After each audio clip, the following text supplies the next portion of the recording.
ಕರ್ನಾಟಕ ರಾಜ್ಯದಲ್ಲಿ ವಿಧಾನಸಭಾ ಚುನಾವಣೆ 2023 ಬರಾಕತ್ತೈತಿ. ಎಲ್ಲರೂ ಭಾಳ ಖಾದಿ ಅಂಗಡಿಯಾಗ ನೂಕುಲಾಗಾಕತ್ತೈತಿ. ಟೇಲರ್ ಅಂಗಡಿಯಾಗೂ ಭಾಳ ರಶ್ ಆಗಾಕತ್ತೈತಿ. ಡಗಳ ಖಾದಿ ಅರಿವಿ ಹಾಕ್ಕೊಂಡಿನ್ನ ಗರಿಗಿರಿಯಾಗಿ ಮಿಂಚಾವ್ರಲ್ರಿ.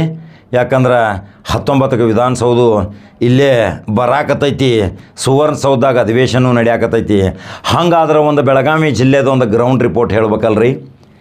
ಕರ್ನಾಟಕ ರಾಜ್ಯದಾಗ 224 ಕ್ಷೇತ್ರದಾಗ ಈ 3 ಶಾಸಕರು ಯಾವಾಗಲೂ ಸೋಲೋದಿಲ್ಲ. ಬರ್ಕೋರಿ. ಆ 3 ಶಾಸಕರು ಯಾರು? 3 ಜನ ಸಹೋದರ ಅದಾರ, ಒಂದ ತಾಯಿ ಮಕ್ಕಳು ಅದಾರ. ಸೋಲೋದಿಲ್ಲ. 4ನೇದು ಅವನು ತಯಾರು ಮಾಡ್ತಾರೆ ಮತ್ತೊಬ್ಬನ. ಆದ್ರೆ 3 ಮಂದಿ ಭಾರಿ ಬಹುಮತದಿಂದ ಗೆಲ್ತಾರಂದ್ರೆ ಅವ್ರು ಯಾರು ಗೊತ್ತಾ ಆತರಲ್ಲ ನಿಮಗೆ. ನಾವು ಹೇಳೋಕ್ಕಿಂತ ಮೊದಲು ನೀವು ಹೆಸರು ಹೇಳಿಬಿಟ್ಟಿರ್ತೀರಿ. ರಮೇಶ್ ಜಾರಕಿಹೊಳಿ, ಸತೀಶ್ ಜಾರಕಿಹೊಳಿ, ಬಾಲಚಂದ್ರ ಜಾರಕಿಹೊಳಿ.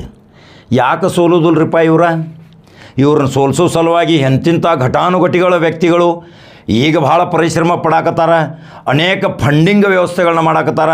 ಅನೇಕ ಮಠಗಳಲ್ಲಿ ರಣತಂತ್ರ ಹೆಣ್ಯಾಕತ್ತಾರ. ಗಣಿತ ಲೆಕ್ಕ ಹಾಕಾಕತ್ತಾರ ರೀ. ಹೆಂಗೆ ಸೋಲಿಸ್ಬೇಕು ಬಾಲಚಂದ್ರನ, ಹೆಂಗೆ ಸೋಲಿಸ್ಬೇಕು ರಮೇಶನ, ಹೆಂಗೆ ಸೋಲಿಸ್ಬೇಕು ಸತೀಶನ, ಗಣಿತ ಲೆಕ್ಕ ಹಾಕಾಕತ್ತಾರ ರೀ. ಭವಿಷ್ಯಗಾರ ಕಡೆ ಹೊಂಟಾರ, ಜ್ಯೋತಿಷ ಕೇಳಾಕತ್ತಾರ, ಮಾಟ ಮಂತ್ರ ಮಾಡ್ಸಾತಾರ, ವಾಮಾಚಾರ ಮಾಡ್ಸಾತಾರ, ಲಿಂಬಿಕಾಯಿ ಪೋಣ್ಸಾಕತ್ತಾರ, ಹಸಿಮೆಣ್ಸಿಕಾಯಿ ತಂದು ತೂಗುಬಿಟ್ಟಾರ.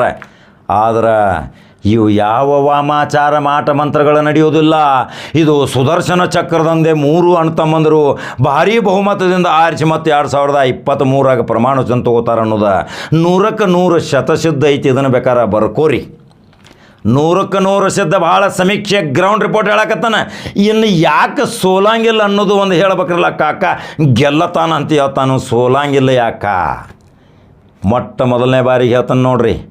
ಬಾಲಚಂದ್ರ ಜಾರಕಿಹೊಳಿ ಅಂತೇಳಿ ಕ್ಷೇತ್ರದಾಗ ಬರ್ತಾವೆ ನೋಡ್ರಿ. 76-77 ಹಳ್ಳಿ ಬರ್ತಾವೆ. ಆ ಹಳ್ಳಿಯಾಗ ಆ ಹಳ್ಳಿ ಜನ ತಮ್ಮದು ಯಾವುದೇ ಸಮಸ್ಯೆ ಇದ್ದರೂ, ಸ್ವಂತ ಸಮಸ್ಯೆ ಇದ್ದರೂ, ಗ್ರಾಮದ ಸಮಸ್ಯೆ ಇದ್ದರೂ ಸಹಿತ ನೇರವಾಗಿ ಅಲ್ಲಿ ಹೋಗಿ ಶಾಸಕರ ಹತ್ತಿರ ಭೇಟಿ ಆಗ್ತಾರೆ. ತಮ್ಮ ಕೆಲಸ ಮಾಡ್ಕೊಂಬರ್ತಾರೆ. ಯಾವ ಪೊಲೀಸ್ ಠಾಣೆ ಇಲ್ಲ, ಯಾವ ಕಚೇರಿಗೆ ಅಲ್ದಾಡೋದು ಅವಶ್ಯಕತೆ ಇಲ್ಲ, ಟೈಮ್ ವೇಸ್ಟ್ ಇಲ್ಲ. ತಾಸಿನಾಗ ಹೋಗಿ ತಾಸಿನಾಗ ಬಂದು ತಮ್ಮ ಕೆಲಸ ಮಾಡ್ಕೊಂಬರ್ತಾರೆ. ಅಲ್ಲಿ ಶಾಸಕರು ಕಾಯಂ ಇರ್ತಾರೇನಂತೇಳಿ ನಿಮ್ಗೊಂದು ಯಕ್ಷ ಪ್ರಶ್ನೆ ಕಾಡ್ತಿರ್ಬೇಕರಲ್ಲ. ಶಾಸಕ ಇರಲಿಲ್ಲ ಅಂದ್ರೆ ಅವರು ಅಲ್ಲಿ ಆಪ್ತ ಕಾರ್ಯದರ್ಶಿಗಳನ್ನ ಇಟ್ಟಾರ 10-12 ಮಂದಿನ. ಪ್ರತಿಯೊಂದು 4-4, 5-5 ಗ್ರಾಮ ಪಂಚಾಯತಿ ಮತ್ತು ಒಂದೊಂದು ಜಿಲ್ಲಾ ಪಂಚಾಯತಿ ಕಂಟ್ರೋಲ್ ಮಾಡ್ತಾರೆ. ಅವ್ರ ಕಡೆ ಹೋದ್ರಂದ್ರು ತಕ್ಷಣ ತೀರ್ಮಾನ, ಕೆಲಸ ಗ್ಯಾರಂಟಿ, ಆರಾಮ ನಿರಾಳವಾಗಿ ಮನೆಗೆ ಮುಡ್ತಾರೆ. ಅದಕ್ಕೆ ಇಂಥ ಶಾಸಕ ಬೇಕಂತೇಳಿ ಅಂಥವ್ರನ್ನ ಸೋಲ್ಸಾಕೆ ಹೋದಾರನ್ರಿ ಯಾರ್ಯಾರೋ ಗಣಿತ ಹಾಕೋತ ಕೂತಾರೆ, ಜ್ಯೋತಿಷ್ ಹೇಳ್ಕೊತ ಕೂತಾರೆ, ಭವಿಷ್ಯ ಹೇಳ್ಕೊತ ಕೂತಾರೆ, ಏನೇನೋ ಮಾಡಕ್ಕೆ ಕೂತಾರೆ ಘಟಾನುಘಟಿಗಳು. ಆದ್ರೆ ಇಲೆಕ್ಷನ್ ಇರೋಕ್ಕಿಂತ 3 ದಿವಸ ಮೊದಲ ತೀರ್ಮಾನ ಆಗಿರ್ತೈತಿ. ಇಂತಿಷ್ಟು ಸಾವಿರಲೆ ಗೆದ್ದಾರ ಬಾಲಚಂದ್ರ ಸಾವ್ಕಾರ ಅಂತ ಹೇಳ್ತಾರೆ ಜನ. ಅಂಥ ಗಣಿತ ಲೆಕ್ಕ ಹಾಕುವಂಥ ಪ್ರಜ್ಞಾವಂತ ಅರಬಾಮಿ ಕ್ಷೇತ್ರದ ಜನ ಇರುವಾಗ ಆ ಬಾಲಚಂದ್ರ ಜಾರಕಿಹೊಳಿಯನ್ನು ಸೋಲ್ಸೋಕ್ಕೆ ಸಾಧ್ಯ ಇಲ್ಲ. ಬರ್ಕೋರಿ. ಇನ್ನು ಬರ್ರಿ ಈ ಕಡೆ ಗೋಕಾಕ್ ಮತಕ್ಷೇತ್ರಕ್ಕೆ. ದೊಡ್ಡ ಹಿರಿಯಣ್ಣ, ಕರ್ನಾಟಕ ರಾಜ್ಯದಾಗ ನೀರಾವರಿ ಮಂತ್ರಿ ಆದಂಥ ವ್ಯಕ್ತಿ, ಜನರ ಅವನ ಹೃದಯ ಗೆದ್ದಂಥ ವ್ಯಕ್ತಿ. ಯಾಕೆ ಸೋಲುದಿಲ್ಲ ಅಂತೀರಿ ರಮೇಶ್ ಜಾರಕಿಹೊಳಿ ಯಾಕೆ ಸೋಲುದಿಲ್ಲ ಅಂದ್ರೆ, ರಮೇಶ್ ಜಾರಕಿಹೊಳಿ ಹತ್ತಿರ ಕನಿಷ್ಠ ಎಷ್ಟು ಜಾತಿಯವ್ರು ಅದಾರ ಆ ಎಲ್ಲ ಜಾತಿಯವರು ಬಂದು ಅಲ್ಲಿ ಕೆಲಸ ಮಾಡ್ಕೊಂಡು ಹೋಗತ್ತಾರೆ. ಒಬ್ಬರು ಜಾತಿಯವರು ಉಳ್ದೇ ಇಲ್ಲ. ಯಾವ ಜಾತಿಯವರು ಬಂದರೂ ಸಹಿತ ಅಲ್ಲಿಯೂ ಒಂದು ಆಪ್ತ ಸಹಾಯಕರ ಪಡೆ ಐತಿ. ರಮೇಶ್ ಜಾರಕಿಹೊಳಿ ಸಿಗಲಿಲ್ಲ ಅಂದ್ರೆ ಅವ್ರು ಹಳ್ಯಾ ಸಿಗ್ತಾರೆ. ಅಂಬಿರಾವ್ ಪಾಟೀಲ್ ಸಿಗಲಿಲ್ಲ ಅಂದ್ರೆ ಅಲ್ಲಿ 4 ಮಂದಿ ಘಟಾನುಘಟಿ ಆಪ್ತ ಕಾರ್ಯದರ್ಶಿಗಳು ಅದಾರ. ಅವರು ಇಡೀ ತಾಲೂಕು ಕಂಟ್ರೋಲ್ ಮಾಡ್ತಾರೆ. ಆ ತಾಲೂಕಿನ ಸಮಸ್ಯೆ ಬಗ್ಗೆ ನೇರವಾಗಿ ಹೇಳ್ರಂದ್ರೆ ಹಲೋ ಅಂದ ತಕ್ಷಣ ಸಂಬಂಧಪಟ್ಟ ಅಧಿಕಾರಿಗಳೇ ಹೇಳಿ ಕೆಲಸ ಮಾಡಿಕೊಡ್ತಾರೆ. ಯಾವ ಕೆಲಸ ಒಯ್ತಾರೆ ಅಂದ್ರಿ ಜನ? ತಮ್ಮದು ಯಾವುದೋ ಒಂದು ಸ್ವಂತ ಸಮಸ್ಯೆ ಇರ್ತೈತಿ, ತನ್ನ ಓಣ್ಯಾಗಿಂದ ಸಮಸ್ಯೆ ಇರ್ತೈತಿ, ತನ್ನ ಗ್ರಾಮದ ಸಮಸ್ಯೆ ಇರ್ತೈತಿ, ಶಿಕ್ಷಣದ ಸಮಸ್ಯೆ ಇರ್ತೈತಿ, ಆರೋಗ್ಯದ ಸಮಸ್ಯೆ ಇರ್ತೈತಿ, ಯಾವುದೋ ಒಂದು ಸಾಲಿ ಫೀ ಕಟ್ಟೋದು ಸಮಸ್ಯೆ ಇರ್ತೈತಿ. ಯಾವುದೇ ಸಮಸ್ಯೆಗಳು ತೆಗೆದುಕೊಂಡು ಹೋದ್ರೂ ಸಹಿತ ಅಲ್ಲಿ ಪರಿಹಾರ, ಅಲ್ಲಿ ರಮೇಶ್ ಜಾರಕಿಹೊಳಿ ಇರಲಿಲ್ಲ ಅಂದ್ರೂ ಸಹಿತ ಪರಿಹಾರ ಕೊಡುವಂಥ ಒಂದು 4 ಜನ ಅಲ್ಲಿ ಅದಾರ ಅಂದಮೇಲೆ ಇವ್ರು ಯಾಕೆ ಸೋಲ್ತಾರ್ರಿ? ಹಾಗಾದ್ರೆ ಹೆಂಗೆ ಸೋಲ್ತಾರೆ ಹೇಳ್ರಪ್ಪ ನೋಡು. ನಿಮ್ಮ ಗಣಿತ ಲೆಕ್ಕ ಪ್ರಕಾರ ನನ್ನ ಗಣಿತ, ನನ್ನ ಭವಿಷ್ಯ, ನನ್ನ ಜ್ಯೋತಿಷ್ಯ, ನನ್ನ ಆಸ್ಟ್ರಾಲಜಿ ಯಾವಾಗಲೂ ಫೇಲ್ ಆಗಿಲ್ಲ. ಅದು ಫೇಲ್ ಆಗಾಕ ನಾ ಕೊಡಂಗಿಲ್ಲ.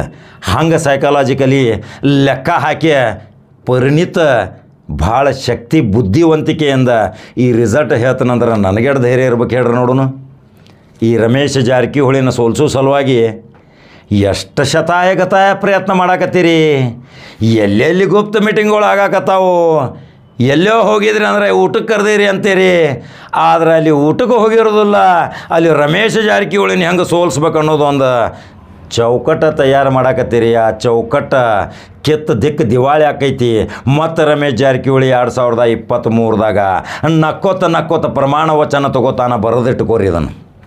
ರಮೇಶ್ ಜಾರಕಿಹೊಳಿದು ಮುಗಿತ್ರೆ ರಿಸಲ್ಟ್ ಕೊಟ್ನಿ, ಇನ್ನು ಬೈರಿಲ್ಲ ಹಂಗೆ ಎಮ್ಕನ್ ಮಡಿಗೆ. ಅಜಾತ ಶತ್ರು, ಮೌನ ಬಂಗಾರ, ಮಾತು ಬೆಂಕಿ, ಹೆಚ್ಚು ಮಾತಾಡಂಗಿಲ್ಲ. ಕರ್ನಾಟಕ ರಾಜ್ಯದಾಗ ಇಡೀ ದೇಶ ಜಗತ್ತು ನೋಡಿತು. ಅಂಥ ವ್ಯಕ್ತಿ, ಚಾಣಾಕ್ಷ ರಾಜಕಾರಣಿ, ಮಾಸ್ಟರ್ ಮೈಂಡ್ ಅಂತಾರ, ಅಹಿಂದ ನೇತಾರ, ಎಲ್ಲ ಜಾತಿ ಧರ್ಮದವ್ರ ಜೊತೆ ಸಮಾನತೆ ನೇತಾರ. ಮಗಳನ್ನ ಬೆಳೆಸ್ಯಾನ ಸಮಾಜ ಚಟುವಟಿಕೆ ಸಲುವಾಗಿ. 100 ಕೋಟಿ ರೂಪಾಯಿ ಇದ್ರೂ ಅವ್ರನ್ನ ಉದ್ಯೋಗಪತಿ ಮಾಡಬಹುದಿತ್ತು. ಅನೇಕ ರಾಜಕಾರಣಿಗಳನ್ನ ನೋಡಿದಿರಿ. ಎಲ್ಲೆಲ್ಲೋ ಫಾರಿನ್ದಾಗ ಶಿಕ್ಷಣ ಕಲ್ಸಾತೀರಿ, ಇಲ್ಲಿ ಜಗಳಕ್ಕೆ ಮತ್ತೊಬ್ಬರ ಮಕ್ಕಳನ್ನ ಉಪಯೋಗ ಮಾಡಾಕತ್ತೀರಿ. ಆದರೆ ಸತೀಶ್ ಜಾರಕಿಹೊಳಿ ತನ್ನ ಮಕ್ಕಳನ್ನ ಎಲ್ಲರ ಜೊತೆ ಬೆರೆತಿರೋ ಸಲುವಾಗಿ ಓಪನ್ ಆಗಿ ಬಿಟ್ಟಾನ. ನೋಡಿದಿರಿ ಮಗಳ ಮತ್ತು ಮಗಂದ ಸಾಮಾಜಿಕ ಚಟುವಟಿಕೆ. ಇವತ್ತು ಎಮ್ಕನ್ ಮಡಿಗೆ ಹೋಗಿ ನೋಡಿ ಬರ್ರಿ, ಎಷ್ಟು ಅಭಿವೃದ್ಧಿ ಕೆಲಸಗಳಾಗ್ಯಾವ. 100 ಕೋಟಿ ರೂಪಾಯಿ ತಂದಾರ. ಯಾವ ಪ್ರಚಾರ ಇಲ್ಲ, ಯಾವ ಹೆಂಡ್ ಬಿಲ್ ಇಲ್ಲ, ಯಾವುದೇ ಪ್ರಚಾರ ಕ್ಷೇತ್ರದಾಗ ಮನಿ ಅಡ್ಡಾಡಂಗಿಲ್ಲ. ಅಂಥ ನೇತಾರ 224 ಕ್ಷೇತ್ರದಾಗ ತಕ್ಷಣ ಆರಿಸಿ ಬಂದಾವ. ಅಂಥ ನೇತಾರನ್ನ ಸೋಲಿಸೋ ಸಲುವಾಗಿ ಏನು ಫಂಡಿಂಗ್ ಮಾಡಾಕತ್ತೀರಿ, ಏನೇನು ಕತ್ತಿ ಮಸಿ ಹಾಕತ್ತೀರಿ, ಎಲ್ಲೆಲ್ಲಿ ಮೀಟಿಂಗ್ಗಳು ಮಾಡಾಕತ್ತೀರಿ. 4 ಕ್ಷೇತ್ರದವ್ರು ಹೋಗೋಗಿ ಫಾರ್ಮ್ ಹೌಸ್ನಾಗ ಮೀಟಿಂಗ್ ಮಾಡಾಕತ್ತೀರಿ. ಆದರೆ ಎಲ್ಲಿ ಮೀಟಿಂಗ್ ಮಾಡಿದರೂ ಸಹಿತ ಅಲ್ಲಿ ಅಂಥ ದುರ್ಬಿನಗಳದಾವು. ಆ ಸುದ್ದಿಗಳು ಬಂದು ನಮಗೆ ಮುಡ್ತಾವು. ಅದನ್ನು ಬಿತ್ತರಿಸಿ ನಿಮಗೆ ಹೇಳ್ಬೇಕಲ್ರಿ ನನ್ನ ಅಭಿಮಾನಿಗಳಿಗೆ. ಈ ಜಾರಕಿಹೊಳಿ ಅಭಿಮಾನಿಗಳು ಕರ್ನಾಟಕ ರಾಜ್ಯದಾಗ ಅಷ್ಟೇ ಅಲ್ರಿ, ನಾ ಕೇಳಿದ್ನಿ ಭಾರತದಾಗ ಅಷ್ಟೇ ಅದಾರ ಅಂಥೇಳಿ. ಯಾವಾಗ ನನ್ನ ಚಾನಲ್ ಪ್ರಾರಂಭ ಆಯ್ತು, ಅವನವನು ವಿದೇಶದಿಂದ ಜಾರಕಿಹೊಳಿ ಅಭಿಮಾನಿಗಳು ಅನಿವಾಸಿ ಭಾರತೀಯರು ಲಕ್ಷಾಂತರ ಮಂದಿ ಹೋಗಿ ಏನೇನದಾರ. ದುಬೈದಾಗ ಅದಾರ, ಮಸ್ಕತ್ದಾಗ ಅದಾರ, ಸೌದಿ ಅರೇಬಿಯಾದಾಗ ಅದಾರ, ಅಲ್ಲಿ ತಬೂಕದಾಗ ಅದಾರ, ಅಲ್ಲಿ ಖರ್ಜದಾಗ ಅದಾರ, ಅಮೇರಿಕಾದಾಗ ಅದಾರ, ಇಂಗ್ಲೆಂಡ್ದಾಗ ಅದಾರ, ನೆದರ್ಲ್ಯಾಂಡ್ದಾಗ ಅದಾರ, ಇಟಲಿದಾಗ ಅದಾರ, ಕೆನಡಾದಾಗ ಅದಾರ. ಎಲ್ಲೆಲ್ಲಿಂದ ನಮಗೆ ಕಮೆಂಟ್ ಮುಖಾಂತರ ತಿಳಿಸ್ತಾರ. ಕಮೆಂಟ್ ಸೆಕ್ಷನ್ ತೆಗೆದು ನೋಡ್ರಿ. ಸೌದಿ ಅರೇಬಿಯಾದಿಂದ ಎಷ್ಟು ಅಭಿಮಾನಿಗಳು ಅದಾರ. ಕರ್ನಾಟಕ ರಾಜ್ಯದ ಅನಿವಾಸಿ ಭಾರತೀಯರು ಈ ಜಾರಕಿಹೊಳಿ ಕುಟುಂಬ ಮೇಲೆ ಒಂದು ಪ್ರೀತಿ. ಯಾಕೆ ಪ್ರೀತಿ? ಇಲ್ಲಿ 3 ಪಾಯಿಂಟ್ ತಲೆಯಾಗಿ ಇಟ್ಕೋರಿ. ಇವರಲ್ಲಿ ಏನೇನು ಅಂಥ ಮಹತ್ವವಾದ ಗುಣ ಅದಾವ ಅನ್ನೋದು. ಹೋದವನ ಕೆಲಸ ಮಾಡಲ್ದ ಬಿಡಂಗಿಲ್ರೇ ಒಂದು. ಎರಡನೇದು, ಯಾವ ಕೆಲಸ ತೊಗೊಂಬರ್ತಾನೆ ಅವನ ಜಾತಿ ಜೀವನದಾಗ ಕೇಳಿಲ್ಲ ಇವರು. ಕೇಳೋದು ಇಲ್ಲ, ಜಾತಿಯೇ ಇಲ್ಲ, ಮಾನವ ಜಾತಿ ಅಂತಾರೆ. ಮೂರನೇದೇನು ರೀ, ಬಂದವಂಗೆ ಕೈಲಾದ ಮಟ್ಟ ಸಹಾಯ ಮಾಡಿ ಅವನ ಕೆಲಸ ಮಾಡಿ ಕಳಿಸೋದು ಪರಮ ಹಕ್. ಅಂಥ ಆಪ್ತ ಕಾರ್ಯದರ್ಶಿಗಳನ್ನ ಸತೀಶು ಇಟ್ಟಾನ, ರಮೇಶು ಇಟ್ಟಾನ, ಬಾಲಚಂದ್ರು ಇಟ್ಟಾನ. ಹಂಗಾದ್ರೆ ಇವ್ರನ್ನ 3 ಮಂದಿನ ಸೋಲ್ಸೋ ಸಲುವಾಗಿ ಏನು ಶತಾಯಗತಾಯ ಪ್ರಯತ್ನ ಮಾಡಾಕತ್ತಿರಲ್ಲ, ಅದು ಎಲ್ಲ ಶೂನ್ಯ ಅಂಥೇಳಿ ನಂಬರ್ 1 ಚಾನಲ್ ಸಾರ್ತೈತಿ. ರಾಜ್ಯದಾಗ ವಿಜಯ ಪತಾಕೆ ಹಾರಿಸ್ತಾರ. ಮತ್ತೆ ರಾಜ್ಯದಾಗ ಸರ್ಕಾರ ಬರ್ಬೇಕಾದ್ರೆ ಅಡ್ಡೆ ಹೆಸರದವರ ಅಲ್ಲಿ ನಿರ್ಣಾಯಕ ಪಾತ್ರ ವಹಿಸ್ತಾರ ಅನ್ನೋದು ಇದೊಂದು ವಿಶೇಷ ಸ್ಟೋರಿ. ಗೊಡ್ಡಗಾಡ ಮನುಷ್ಯರು ಸಹಿತ ಇವತ್ತು ನಂಬರ್ 1 ಚಾನಲ್ ನೋಡ್ತಾರ. ಎಂತಿಂಥ ಹಳ್ಳಿಯಲ್ಲಿಯೂ ಸಹಿತ ನಿಮ್ಮದು ಸುದ್ದಿ ನೋಡಲು ಸಹ ನಮಗೆ ನಿದ್ದೆ ಬರಂಗಿಲ್ಲ ಅಂತಾರ. ಹಂಗಾದ್ರೆ ಕಾಕಾನ ಎಷ್ಟು ಪ್ರೀತಿ ಮಾಡ್ತೀರಿ. ನಿಮಗೆ ಭಾಳ ಅಭಿನಂದನೆ ಸಲ್ಲಿಸ್ತಾನೆ. ನಿಮಗೆ ದೇವರ ಸಂಪತ್ತು ಕೊಡಲಿ, ಆಯುರಾರೋಗ್ಯ ಕೊಡಲಿ, ಒಳ್ಳೆಯ ಶಿಕ್ಷಣ ನಿಮ್ಮ ಮಕ್ಕಳಿಗೆ ಕೊಡಲಿ. ದೇವರು ನಿಮಗೆ ಯಾವಾಗಲೂ ಒಳ್ಳೆಯದಾಗಿ ಇಡಲಿ. ನನ್ನ ಚಾನಲ್ ಬೆಂಬಲಿಸುವಂಥ ಶಕ್ತಿ ನಿಮಗೆ ನೀಡಲಿ ಅಂಥೇಳಿ ಈ 3 ಅಣ್ಣ ತಮ್ಮಂದಿರ ವಿಶೇಷ ಸುದ್ದಿ ಮುಗಿಸ್ತೀನಿ.